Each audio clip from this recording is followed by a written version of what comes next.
Hi there, my name is Jon Lambourne. I'm one of the Microbiology and Infectious Diseases consultants at BARTS Health, and this is a video describing what to do should you become unwell at work for members of staff. This is, just to be clear, this is for members of staff who become unwell at work, and a reminder that at present there's no capacity in the system for us to be able to swab members of staff who have no symptoms. So if you become unwell at work, then you need to try and find a surgical mask. You need to wash your hands, and you need to inform your line manager, the site manager, and occupational health of your symptoms. Gather your things and get changed, as it's likely you'll need to go home. If you feel too unwell to go home, then you should contact the site manager for further advice. Then make your way to Clinic 2 on the ground floor of the KGV building. Now follow me into Clinic 2.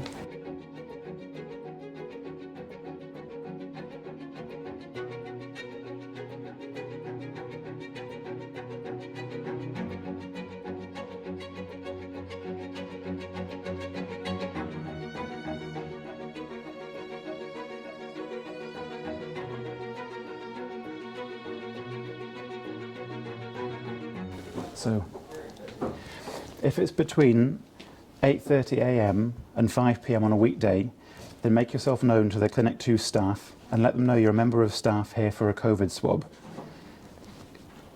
If it's outside of weekday hours, then make your way to Cubicle 8 in Clinic 2.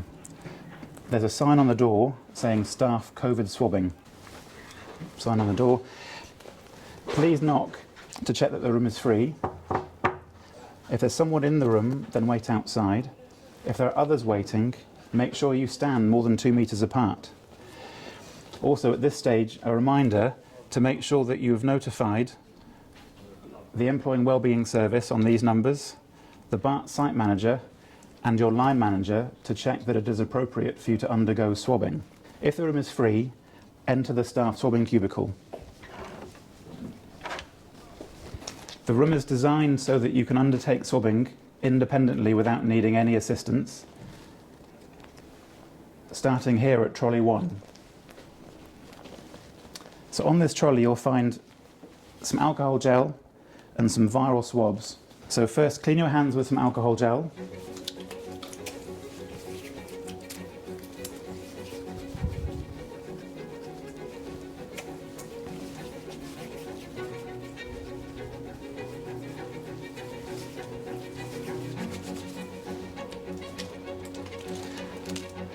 And then open the sample container.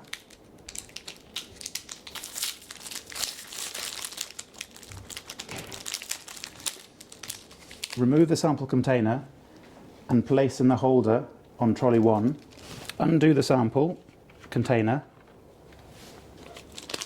Next, it's time to do your swabbing. We need a deep swab of both your throat and your nose, just using one swab.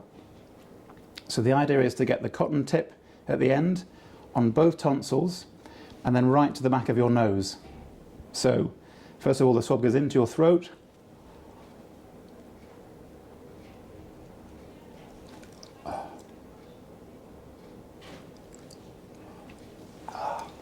first on one side and then the other. If it's a properly taken swab, you should gag. Next, it's time to swab your nose. So the swab goes into the bottom of the nose and is pushed back as far as it can go until you hit resistance, and then turned around, and then removed, and then the same with the other nostril, right to the back of the nose until resistance is felt, and then turned around. It's normal for you to tear up at this point. With the swab, don't touch the end of the swab, but lower it into the sample container. There's a black line on the swab that indicates where it should break. So bend the swab against the side of the container and it should snap off. And then replace the lid, turning it tightly, because leaking samples are dangerous to lab staff. Now, clean your hands with alcohol gel. Dispose of the rubbish in the yellow bin.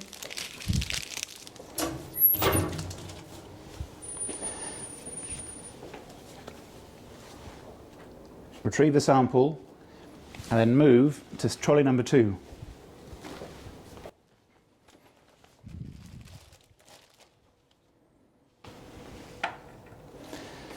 At trolley number 2, you should find a sample bag, a biro, and some alcohol hand gel. You need to write your details on the sample clearly.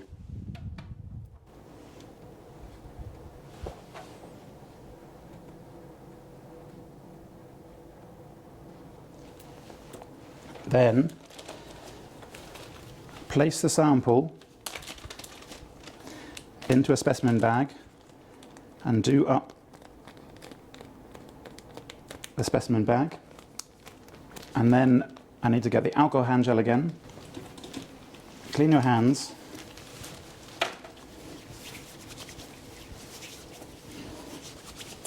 And move to station 3. At station 3, you should find some more specimen bags, a biro pen and a marker pen. Using the biro,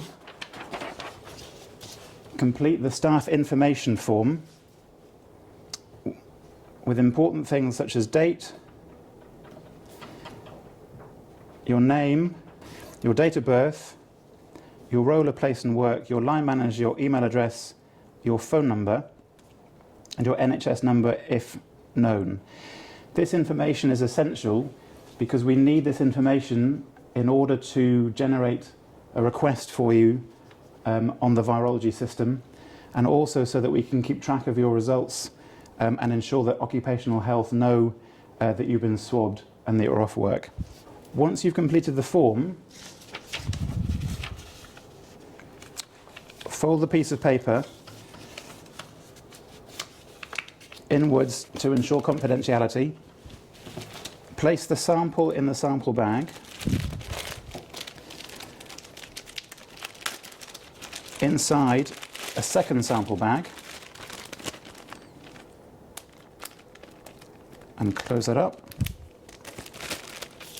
Place the staff detail form into the little pocket that sits outside the specimen bag. And then using the marker pen, write your surname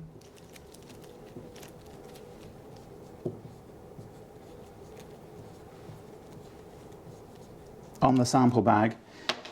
Again, this is important because it means we can then match the sample details so things don't get mixed up.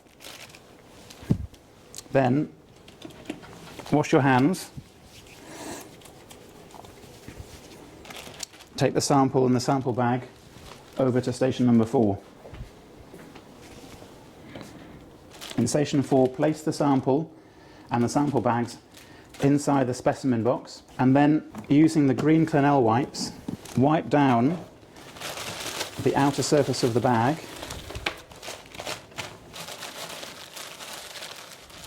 Place it back in the container, and then use the green Clinell wipe to wipe the surfaces of all the trolleys in turn.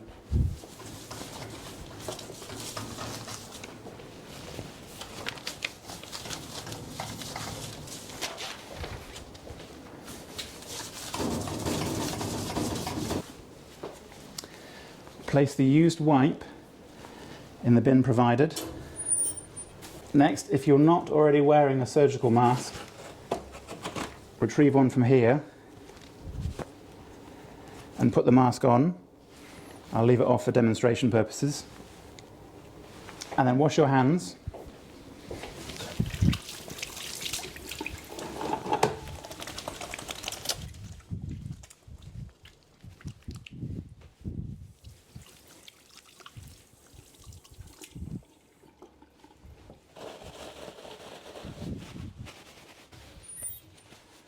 Great. Now it's time to leave the room. close the door, and then before you go, take a picture of the staff information letter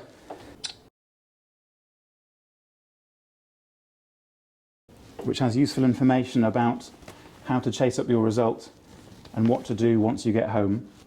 And make your way safely home, making sure you wear your mask on the way home, try not to touch anything, and try and maintain social distancing of at least 2 meters between individuals. Thank you very much.